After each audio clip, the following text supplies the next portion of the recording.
నిజమైన క్రిస్మస్ అంటే కొత్త బట్టలు తీసుకొని ఉన్నదంతా అయిపించుకొని సెలబ్రేషన్ చేసుకునేది కాదు, కానీ లోకానికి క్రీస్తు చూపించిన ప్రేమ ఏంటో నిజంగా ఒక క్రైస్తవునిగా క్రిస్మస్ అర్థం తెలుసుకున్నాం మనం. అలా చేయగలిగితే అది నిజమైన క్రిస్మస్. మన మాటల్లో కాదు, కానీ క్రియల్లో క్రీస్తు ప్రేమ ఏంటో చూపించగలగాలి. మన తోటి లేని వారిని నిజంగా ఈ క్రిస్మస్లో ఆనందంగా గడపడానికి, వారి నవ్వుల్లో చిరునవ్వు చిందించడానికి మనం కారణం అవ్వాలి.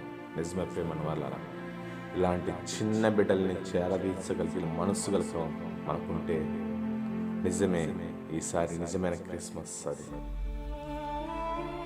ఆలోచిద్దాం.